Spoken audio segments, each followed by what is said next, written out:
En dépit des images qu'on nous montre, l'argent créé par le gouvernement représente en général moins de 5% de l'argent en circulation. Aujourd'hui, plus de 95% de l'argent a été créé par quelqu'un qui a signé une reconnaissance de dette à une banque.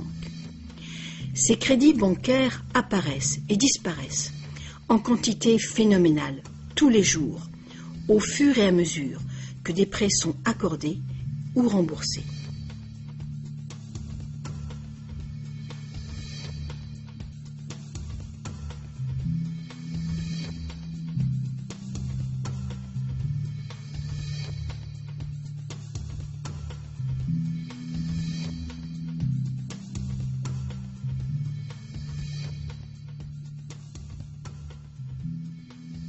Les banques ne peuvent utiliser ce genre de système qu'avec la coopération des gouvernements. Premièrement, les gouvernements passent des lois qui imposent l'utilisation de la devise nationale.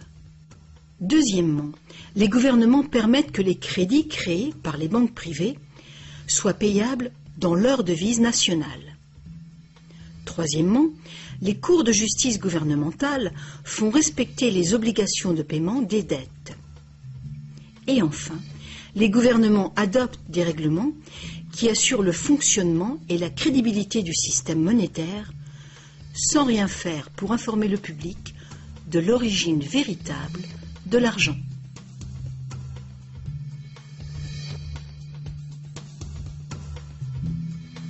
La simple vérité, c'est que quand on signe les papiers d'un emprunt ou d'une hypothèque, la seule chose réelle est notre reconnaissance de dette. Cette reconnaissance de dette est garantie par nos actifs qui seront confisqués si on ne peut pas payer les remboursements.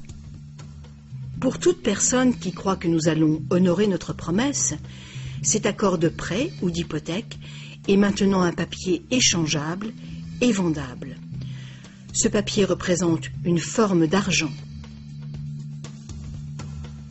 L'emprunteur obtient de l'argent grâce à son soi-disant prêt bancaire. Dans le monde réel, un prêt implique que le prêteur a quelque chose à prêter.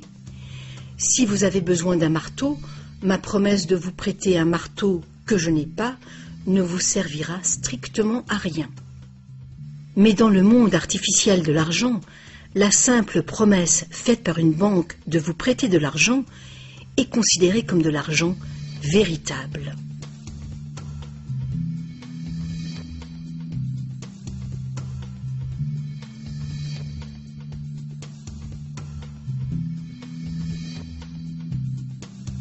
Ici encore, la vérité est simple. Sans le document signé par l'emprunteur, le banquier n'a rien du tout à prêter. Est-ce que vous vous êtes déjà demandé comment tout le monde, les gouvernements, les entreprises, les familles, peut être endetté en même temps et pour des sommes aussi colossales? Est-ce que vous vous êtes demandé comment il peut y avoir autant d'argent à emprunter? Maintenant, vous le savez. Il n'y en a pas. Les banques ne prêtent pas l'argent. Elles le créent. Et c'est de l'argent dette. Comme la dette est potentiellement illimitée, la quantité d'argent créée est illimitée, elle aussi. Mais l'inverse est vrai également.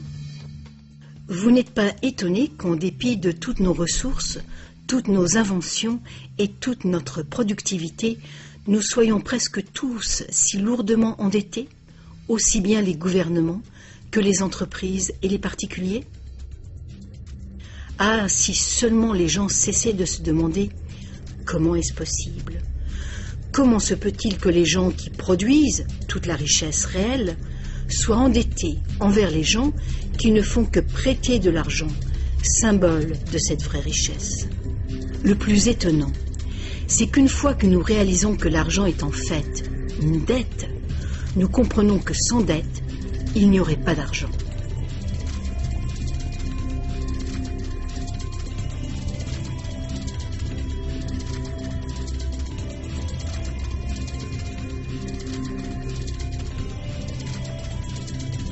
Si toute cette explication est nouvelle pour vous, rassurez-vous, vous n'êtes pas seul. Beaucoup de gens s'imaginent que si toutes les dettes étaient payées, la situation économique irait beaucoup mieux.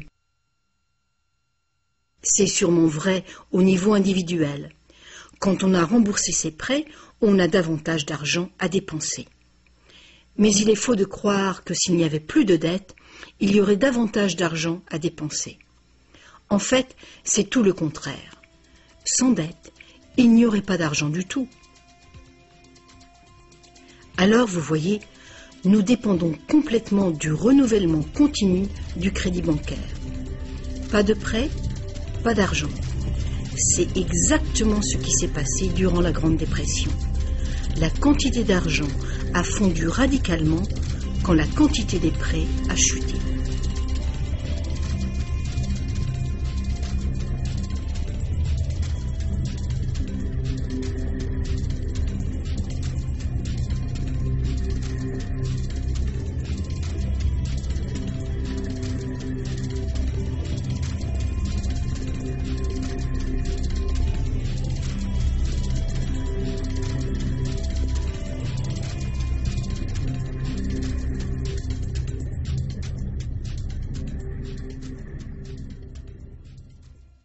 Il faut bien souligner que les banquiers créent uniquement le montant du principal.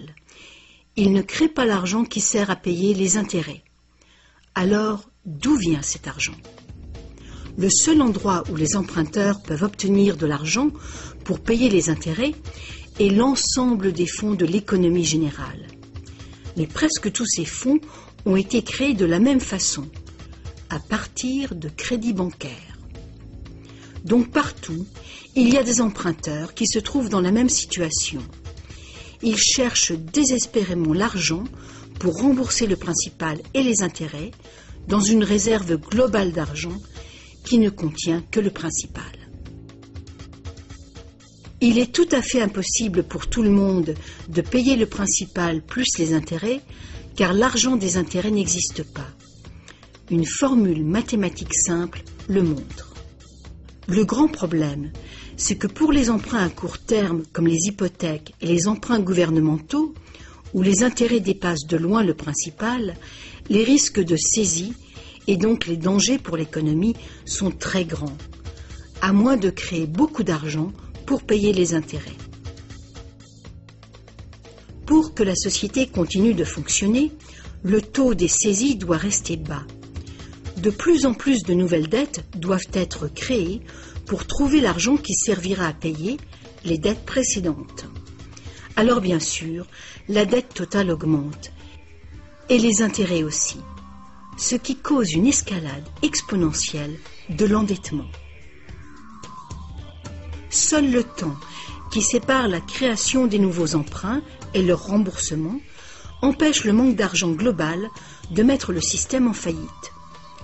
Mais pendant que le monstre du crédit bancaire grossit, le besoin de créer toujours plus d'argent pour le nourrir devient toujours plus urgent. Pourquoi les taux d'intérêt sont-ils si bas? Pourquoi recevons-nous des cartes de crédit que nous n'avons jamais demandées? Pourquoi est-ce que le gouvernement dépense plus vite que jamais? Est-ce que ce ne serait pas pour éviter l'effondrement de tout le système monétaire? On peut donc se demander, est-ce que ça peut continuer infiniment? Est-ce qu'un effondrement n'est pas inévitable?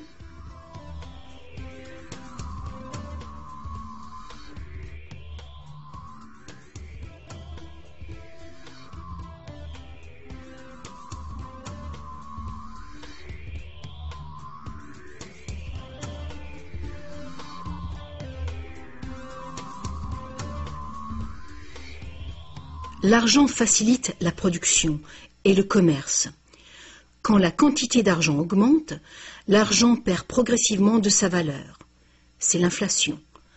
à moins que le volume de production et de commerce dans le monde